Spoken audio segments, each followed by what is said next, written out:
enemy pie. Let's see if we can get rid of these reflections. Enemy pie. Whoa, falling off the chair again. Does that make you laugh when we fall off the chair? I'm just trying to get rid of the reflections. I don't know where they're coming from. I hope you're not seasick by now with all the reflections. Enemy pie. Here's a good checkerboard square. It's plaid. And there's two boys. And they look like they're going to play baseball. Enemy Pie by Derek Munson. It should have been a perfect summer. My dad helped me build a treehouse in our backyard. My sister was at camp for 3 whole weeks, and I was on the best baseball team in town. It should have been a perfect summer, but it wasn't. Uh-oh, is that ball coming towards him to hit him? I hope not. It was all good until Jeremy Ross moved into the neighborhood, right next door to my best friend Stanley. I did not like Jeremy Ross. He laughed at me when he struck me out in a baseball game. He had a party on his trampoline and I wasn't invited. But my best friend Stanley was. Jeremy Ross was the one and only person on my enemy list. I never even had an enemy list until he moved into the neighborhood. But as soon as he came along, I needed one.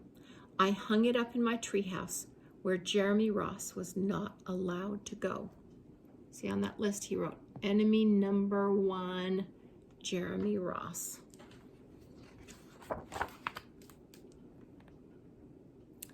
Dad understood stuff like enemies. He told me that when he was my age, he had enemies, but he knew of a way to get rid of them. I asked him to tell me how. Tell you how? I'll show you how, he said. He pulled a really old recipe book off the kitchen shelf. Inside there was a worn-out scrap of paper with faded writing. Dad held it up and squinted at it. Enemy pie, he said, satisfied. Ooh.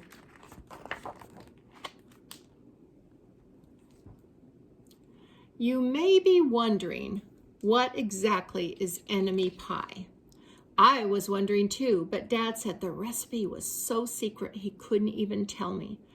I decided it must be magic. I begged him to tell me something, anything. I will tell you this, he said. Enemy pie is the fastest known way to get rid of enemies. Now, of course, this got my mind working. What kind of things, disgusting things, would I put in a pie for an enemy? I brought Dad some weeds from the garden, but he just shook his head. I brought him earthworms and rocks, but he didn't think he'd need those. I gave him the gum I'd been chewing on all morning. He gave it right back to me. I went out to play alone. I shot baskets until the ball got stuck on the roof. I threw a boomerang that never came back to me. And all the while, I listened to the sounds of my dad chopping and stirring and blending the ingredients of enemy pie. This could be a great summer after all. Enemy pie was going to be awful. I tried to imagine how horrible it would smell, or worse yet, what it would look like. But when I was in the backyard looking for ladybugs, I smelled something really, really good. And as far as I could tell, it was coming from our kitchen. I was a bit confused.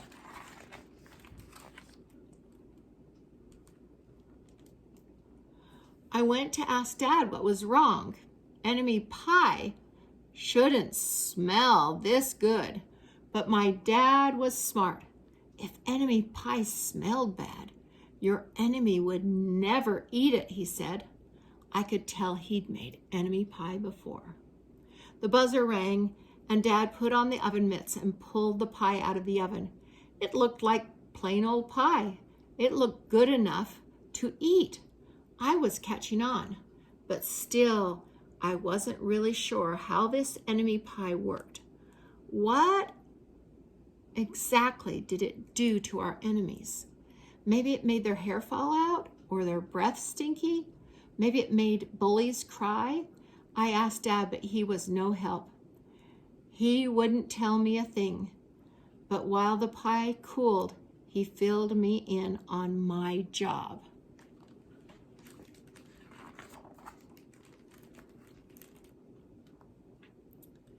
He talked quietly. This is one part of enemy pie that I can't do. In order for it to work, you need to spend a day with your enemy. Even worse, you have to be nice to him.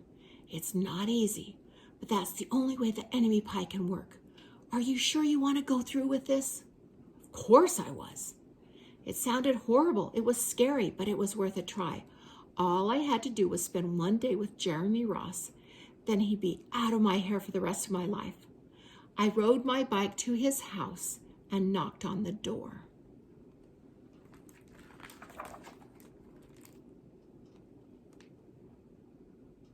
When Jeremy opened the door, he seemed surprised.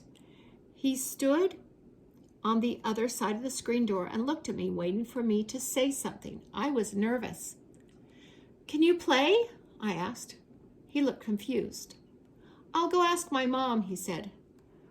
He came back with his shoes in his hand. His mom walked around the corner to say hello. "You boys stay out of trouble," she said, smiling.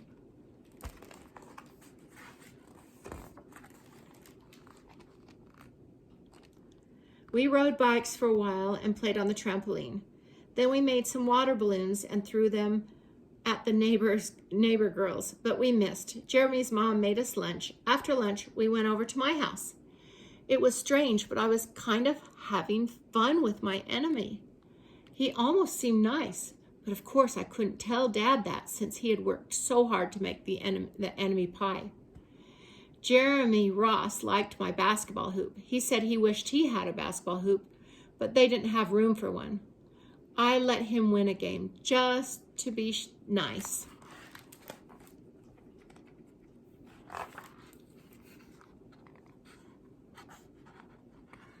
Jeremy Ross knew how to throw a boomerang. He threw it and it came right back to him. I threw it and it went over my house and into the backyard. When we climbed over the fence to find it, the first thing Jeremy noticed was my treehouse.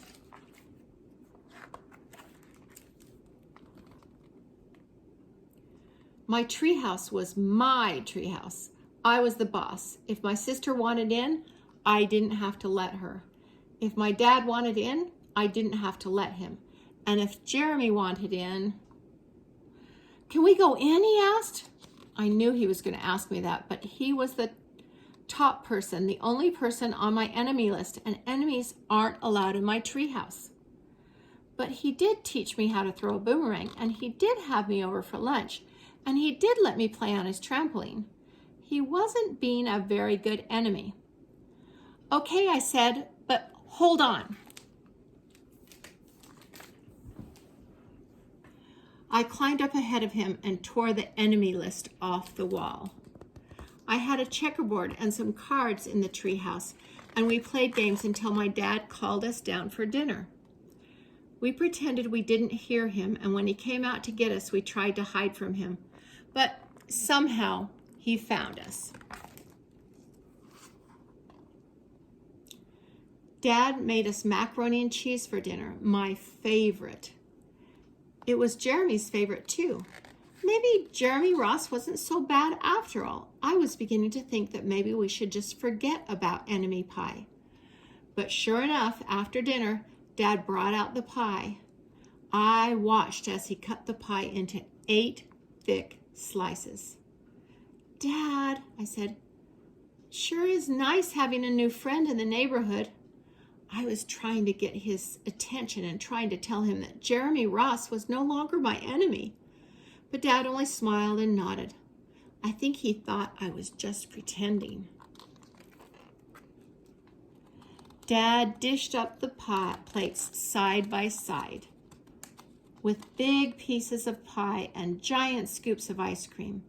He passed one to me and one to Jeremy. "Wow," Jeremy said, looking at the pie. My dad never makes pies like this. It was at this point that I panicked. I didn't want Jeremy to eat enemy pie. He was my friend. I couldn't let him eat it. Jeremy, don't eat it. It's a bad pie. I think it's poisonous or something. Jeremy's fork stopped before reaching his mouth. He crumpled his eyebrows and looked at me funny. I felt relieved. I had saved his life. I was a hero.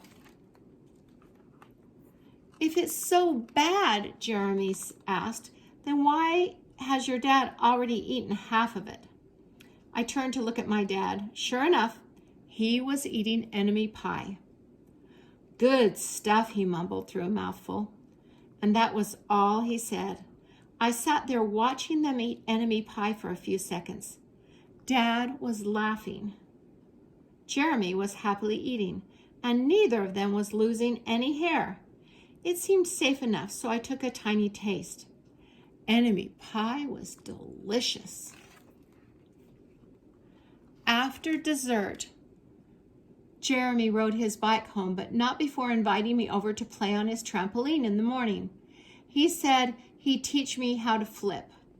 As for enemy pie, I still don't know how to make it. I still wonder if enemies really do hate it, or if their hair falls out, or their breath turns bad. But I don't know if I'll ever get an answer because I lost my best enemy. How did he lose him? He made him into a friend. That's how to lose an enemy. You make them into a friend and then they're not your enemy anymore.